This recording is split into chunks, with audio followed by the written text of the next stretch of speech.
Oh, hello, everybody. Welcome to Intellectually Speaking. My name is Robert. And, you know, I did a couple videos on TikTok with regards to some things that happened yesterday. And, well, let's just talk about yesterday. So my day started out great out on the roads with Uber and Lyft.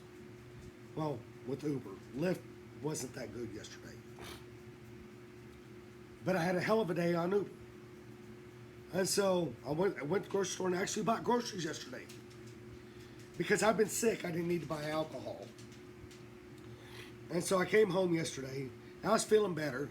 And so I went in and I immediately started doing dishes and cleaning up my kitchen.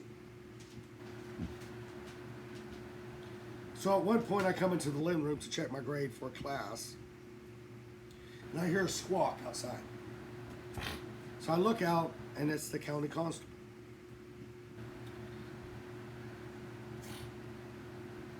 So him and I talk. I get served with this piece of paper. Being sued to vacate the premises. Court date, time, whole 9 yards. So at first, my emotions tried to overtake me. But I pushed it back and I got thinking about it, and I'm like, I stand an actual chance of being able to stay here. For a bunch of reasons. And I felt good about it. I went around taking pictures and proceeding on with what I needed to do. So at one point, I get to listen to music and I'm on TikTok and I'm just kind of enjoying myself. And I'm having another drink and another drink and another drink. And I don't know how things got the way that they did. But it got out of hand really quick between my daughter and I. And it was more or less about my sexuality. But then it really wasn't, because here it is, I've been served. And they already knew what was going on. But just like with me being sick, there's been a sheer lack of concern for my well-being in general. You figure that children would care about their parents. You would think. But that wasn't the case. So her and I had it out. And I'm finally, you know what? I can't do this no more. I can't. I said, it's either, I'm thinking to myself, it's either you or me. It's a bad thing to say with regards to your kids that you love, but there comes a point to where things just aren't clicking. Things aren't right. But whenever they start throwing things at you, and you're scared, you don't know what's going to happen. Trying to deflect from the situation at hand, then all I need is to hear, Dad, what are you going to do? Do you have anything set in place? Whatever. Nothing. And at this point, it's starting to get really disturbing. Because I'm seeing patterns and I'm seeing trends. I'm seeing a lack of empathy and genuine concern for a parent. But then it came out. I wasn't looking to move in with them. But extend an olive branch, something, anything. They'd rather see me on the fucking streets. I am not lying at all. Than help their father. I cannot make this shit up if I tried. They'd rather see me laying in a fucking gutter someplace with nothing. But I've always felt and I've always known that there's been a wedge in between us. Now, it wasn't so bad up until 2 years ago. Once I gave my life to Christ, things changed. They quit talking to me. I kid you not. But once I came back to what I used to be, a witch, it didn't matter. It did not matter whatsoever.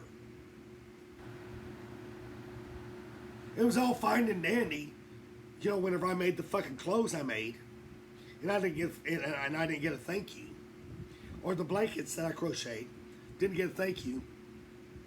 I got nothing. It was a sense of you should be.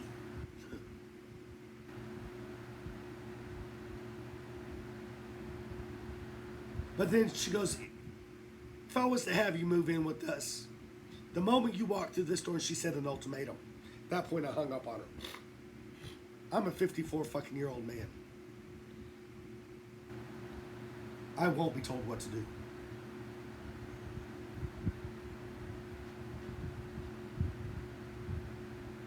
But then I made the decision. I said, you know what? I'm done. I can't do this anymore. And I said, I went through all the examples. Says when Michael left, when Pearl was killed, when his situation with the car and everything else, nobody even bothered to fucking ask if I was okay. And then she threw in my face, well, you're just looking for sympathy. No, I'm looking for compassion.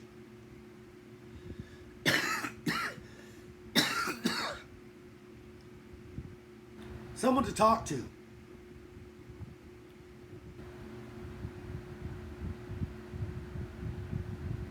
But it goes to say, see, I'm still paying for the price of Colorado.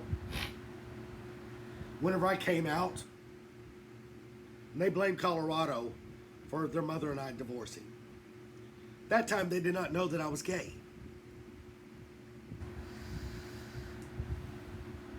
And I've paid that price ever since then. But not only that, all was fine in the world whenever I could go up there 2-3 times a year, whenever I had money to spend on them. But the moment that all that dried up, they had nothing for me no more. And then she threw in my face, well, we've offered time and time for you to come. No, you offered once this past Christmas for me to come up there. And I said I couldn't afford it. And then, well, we'd pay for it. That's not the point. I got bills due during that time that have to be paid. But see, you can't get that through people's minds. They don't see it. They don't see the circumstance or understand that just because you can pay your fucking bills, that everybody else should be able to. I have one income. One. They have two.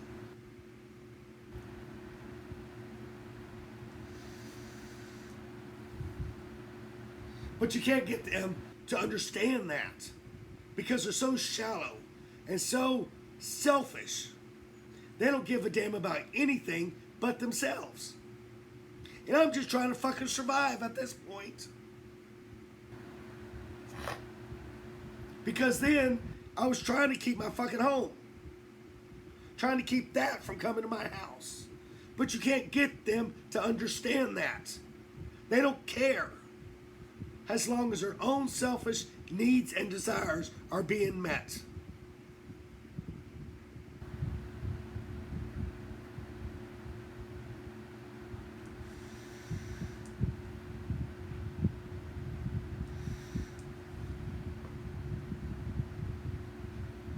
It beats all I've ever seen. So then I tried to talk to my brother about it. And lo and behold, I'm sitting here talking to him about one thing, and he throws in my face, pretty much, you're getting what you deserve. And that's more or less what my doctor said too. And finally, I'm like, you know what? I threw everything out on the fucking table at that point. I said, you do realize Mom didn't like me, right? And he went off. I said, no. I said, you wasn't in that fucking hospital room whenever I tried to explain why I wasn't around and what I was fucking dealing with Michael.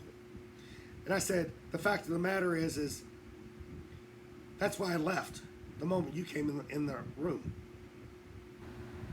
I said, she did not like me at all. I give a damn. She did not know how to be a mother to me. She resented my kids. She hated my wife at the time. Have no idea whatsoever. Kids not getting Christmas presents, not getting phone calls on birthdays, not getting birthday presents. Nothing. Never mind me being fucking deployed in the Navy and the Marine Corps and never getting a fucking letter one from her. Ever. Not one letter.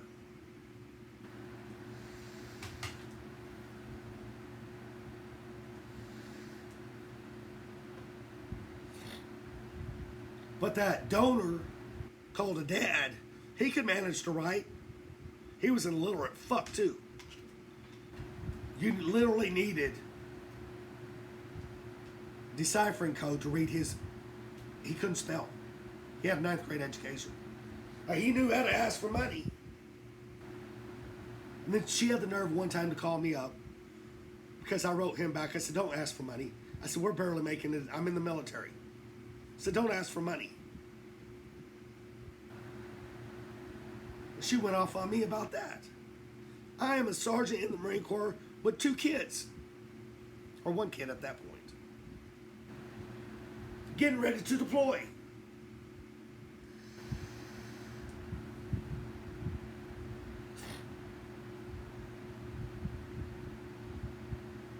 Then my kids come down here. When their grandfather was alive, he wouldn't do anything with them while I was at work. Nothing. Not a fucking thing. Made promises that he didn't keep. Kind of like reflection of my own childhood.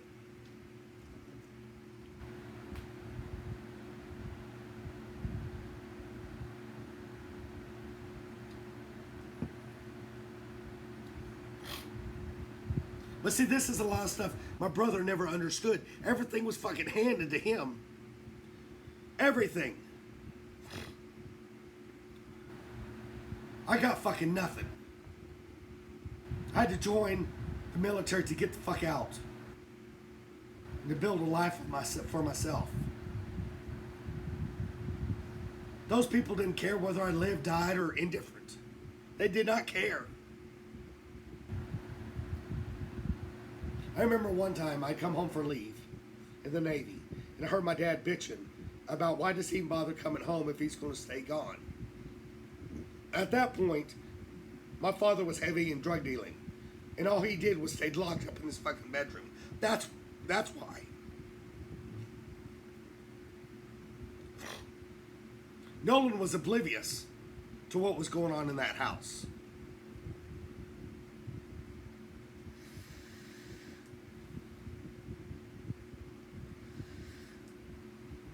So I laid it all online, and he just quit talking to me.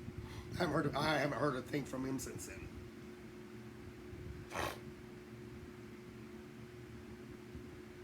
But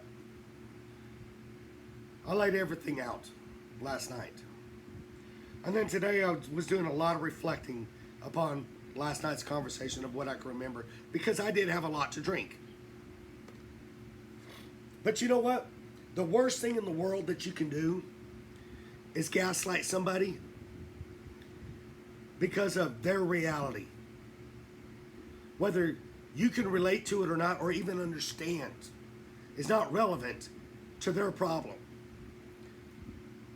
Any psychiatrist, therapist will tell you that. Anybody will tell you that. Just because you can't understand it, or that you can't relate to it, doesn't mean it is not real to them. Because it is. And by being demeaned and told that, no, I was wrong. You know how many times in my past that I relived my childhood? And the things that went on? No. They don't. I'm just flabbergasted. I have been dumbfounded all fucking day because I had to wash my hands. once and for all. Even whenever I told my brother about that piece of paper, oh well, not my problem. And that's what it boils down to. Because I called my daughter MAGA last night. She goes, I don't even vote. I said, that's not the point. That's not the point at all. You lack sympathy.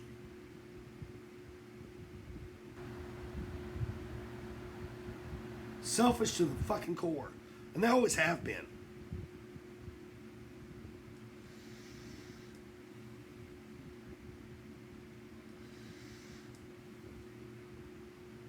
It's just, it blows my mind at how callous. That's why I don't believe in family. I don't. Based off of the way that I was raised, to me being married a second time, first time, second time, and now. Because family will be the first one to turn their back on you when you need them the most.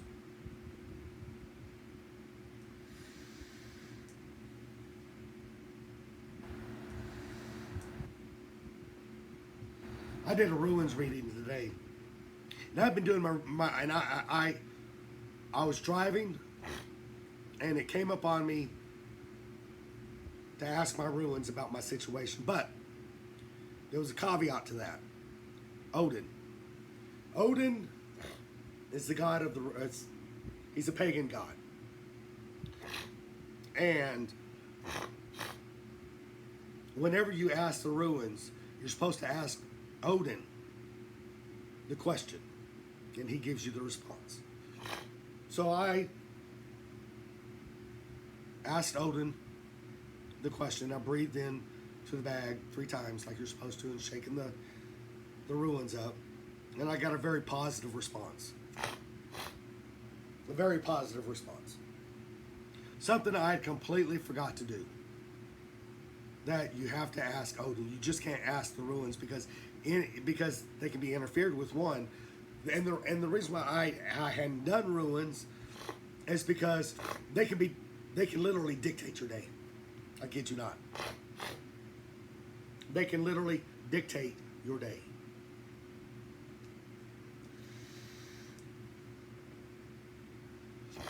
So I got a very positive response with regards to my situation. And I was also told to draw 4. I typically only draw 3. I was told to draw 4. That 4th one secured all the rest of them.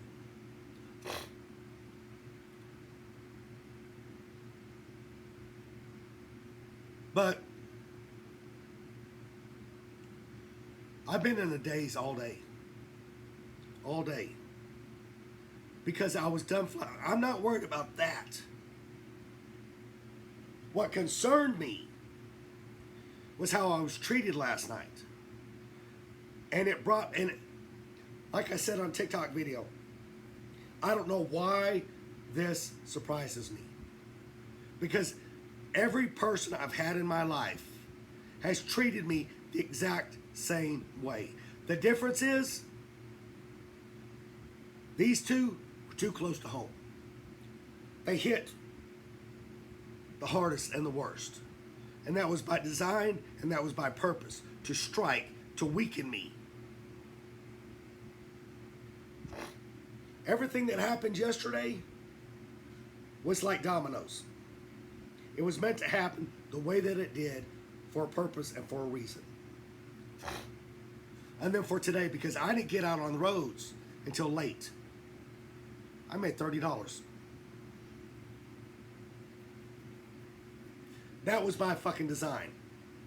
Try to hurt my finances. But something else too.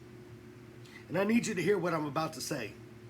Anytime you start trying to do better in your life, to turn your life around, to make positive changes in your life, and to become a better person, there's something I actually have to add to this too.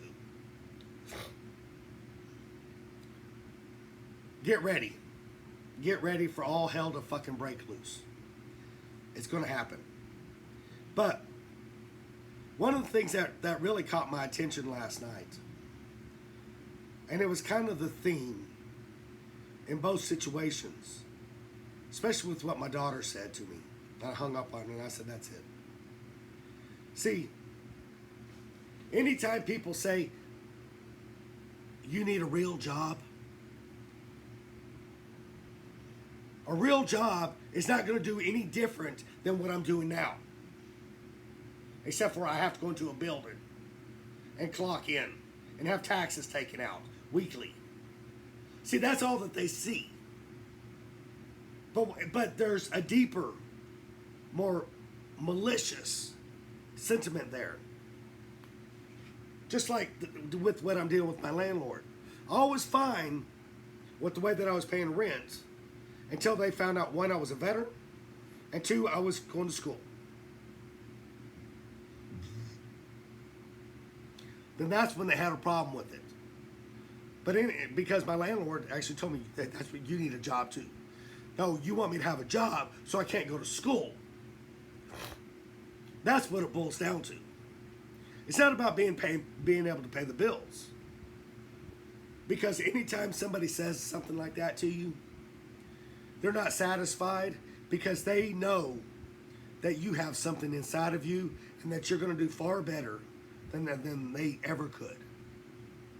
It's a jealous spirit. It's devious and it's dangerous. It's destructive on all levels. Every level there is. But like I said on TikTok, I said, it's not about a job. It's about, we know that you're going to school. We want to see you poor.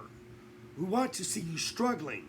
We want to see you pay for the shit that you've done. And people like you don't deserve to be happy.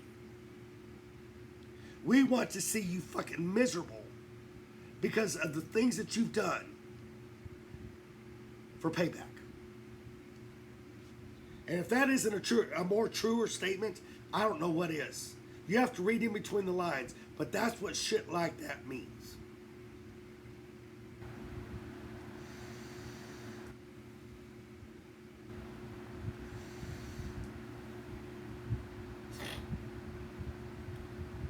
Because they don't think I deserve it.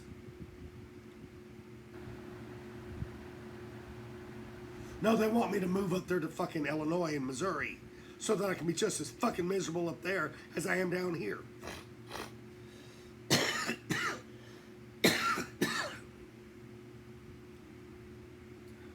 That's what it boils down to. Excuse me. But there's a lot said in this video. A lot. It's my own personal experience that I'm going through right now. And more touch with my childhood and the way that I was raised.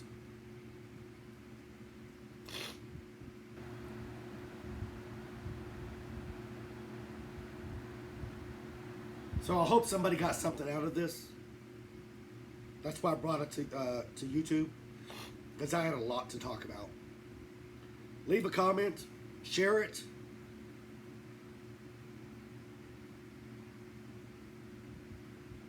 And follow. Until next time, ladies and gentlemen. I hope this kind of wakes some people up. If you're going through something similar. That you've been staying late up at night and you don't know how to deal with people. Sometimes you just have to fucking walk away. That is your only solution. Is you have for your own sanity. Because you know what's going on. And you've known it for a long time. I've known what's been going on for a very long time. But I pretended like it was not happening. That shit ended last night.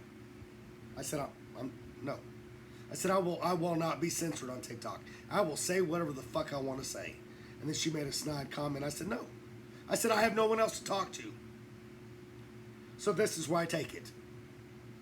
So, whether they like it or not, that is not their problem. That's why I don't allow kids on my gay platforms. I didn't ask you to be on it. Get off of it. So, until next time, ladies and gentlemen, we'll talk to y'all later.